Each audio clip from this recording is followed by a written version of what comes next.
The four-star general lost everything, until a single dad janitor changed her life in seconds. The blood on her uniform wasn't hers, but the shame was. General Margaret Hartwell sat in the sterile waiting room of the veterans. Affairs Hospital, her 4 stars gleaming under the fluorescent lights like accusations rather than achievements. Just 48 hours ago, she had commanded 30,000 troops across 3 continents. Now she couldn't command her own hands to stop shaking. The mission had gone catastrophically wrong. Intelligence failures, miscommunication, and her final call had resulted in the deaths of 12 soldiers under her command. 12 families would never be whole again because of decisions she had made in the fog of war. The Pentagon had acted swiftly, placing her on immediate administrative leave pending investigation. The media had been even swifter, painting her as either a monster or a scapegoat, depending on which channel you watched. But none of it mattered because Margaret had already convicted herself. She sat alone in that waiting room at 3 a.m, having driven 6 hours from Washington to this small town VA hospital in rural Pennsylvania, because this is where the nightmares had finally broken her, and she couldn't bear to be recognized, couldn't bear to see the disappointed faces of those who had once looked up to her. The hospital was nearly empty at this hour, just the hum of vending machines and the distant beep of monitors keeping vigil over the sleeping and the suffering. Margaret had come seeking help for the panic attacks that now ambushed her. Without warning, for the faces of those 12 soldiers that appeared every time she closed her eyes. But sitting there in the harsh light, she realized with crushing certainty that there was no help for what she had become. She had spent 30 years building a reputation of strength and decisiveness, and in one catastrophic moment, she had transformed into a cautionary tale. The uniform that had been her identity, her purpose, her entire self-definition, now felt like a costume she no longer had the right to wear. If you believe in second chances, in the power of kindness to reach people in their darkest moments, please take a moment to like this video, share it with someone who needs hope, and subscribe to Kind Moments.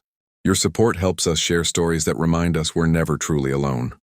Margaret was contemplating whether anyone would miss her, whether her absence might actually be a net positive for the world, when she heard the rhythmic squeak of wheels on linoleum. A janitor emerged from the hallway, pushing a yellow mop bucket, his shoulders hunched with exhaustion that spoke of double shifts and unpaid bills.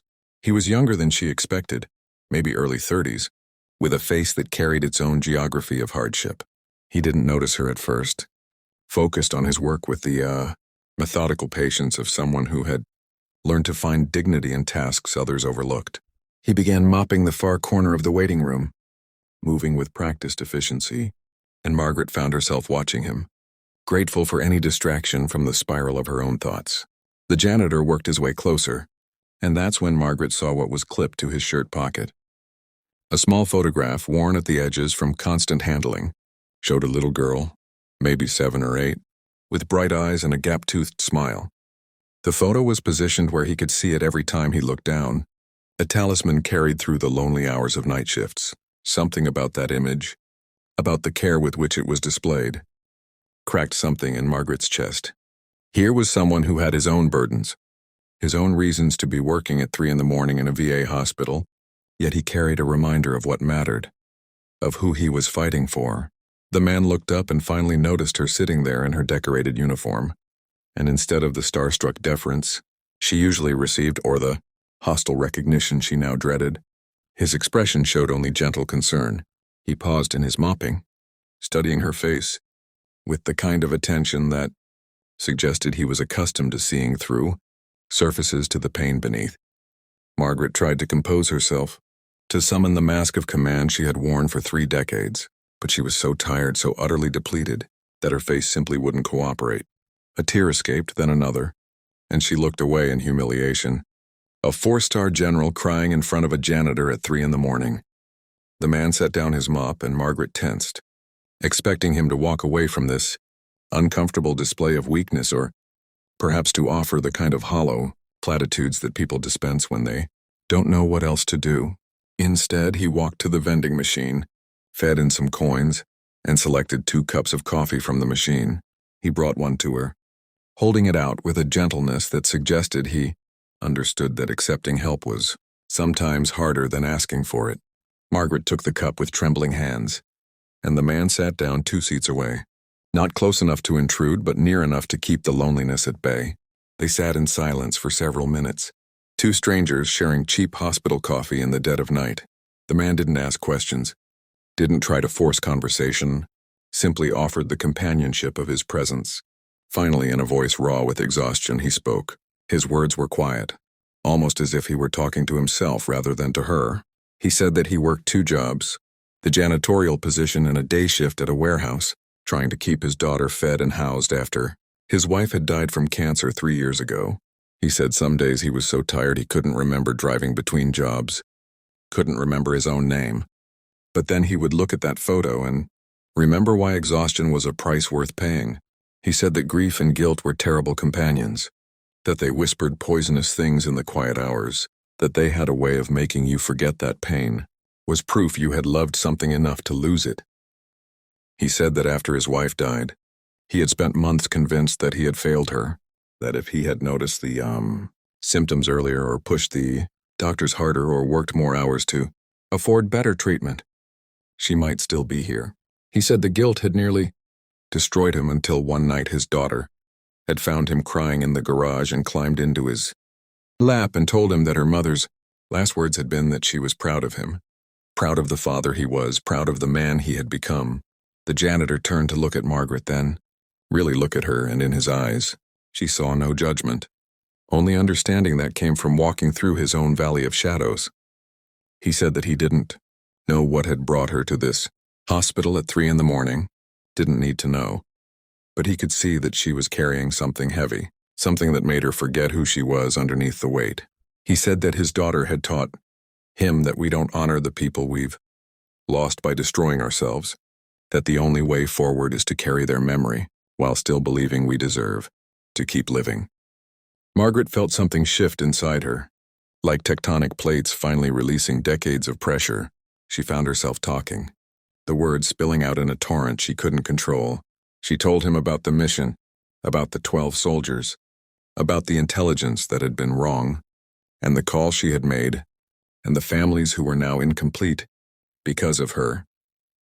She told him about the 30 years of service that now felt meaningless, about the uniform that had been her identity and how she no longer knew who she was without it.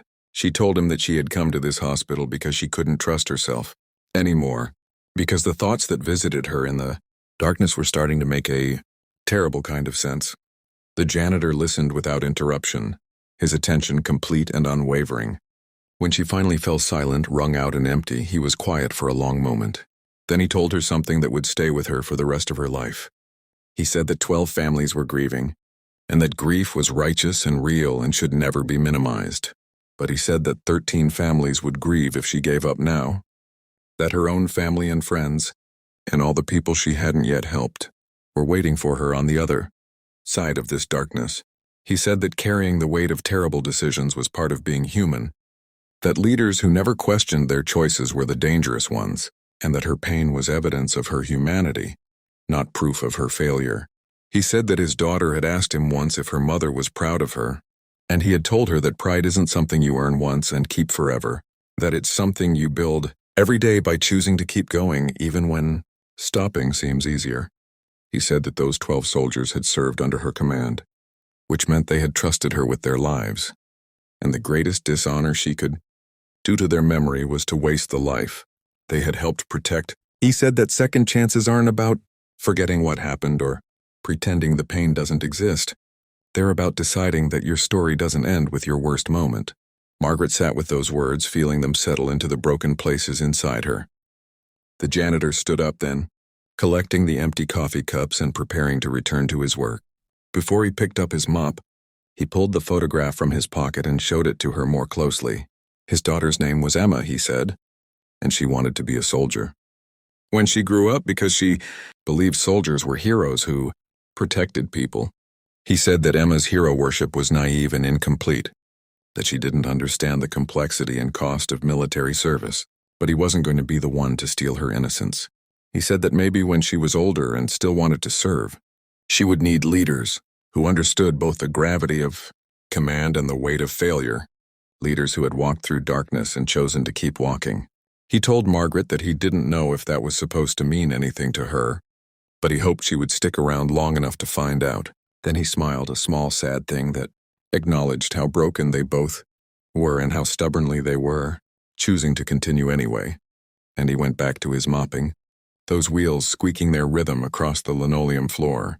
Margaret sat there for another hour, watching the janitor work, watching the photograph catch the light every time he moved. The panic didn't disappear, the grief didn't vanish. The faces of those 12 soldiers still waited behind her eyelids, but something had shifted. She thought about Emma, a little girl who still believed in heroes, and she thought about all the other Emmas out there who needed leaders who had failed and learned and grown and chosen to keep serving anyway. She thought about the janitor, working 2 jobs on no sleep, choosing every day to keep going for the sake of a gap-toothed smile in a worn photograph. As dawn began to paint the waiting room windows with pale light, Margaret stood up.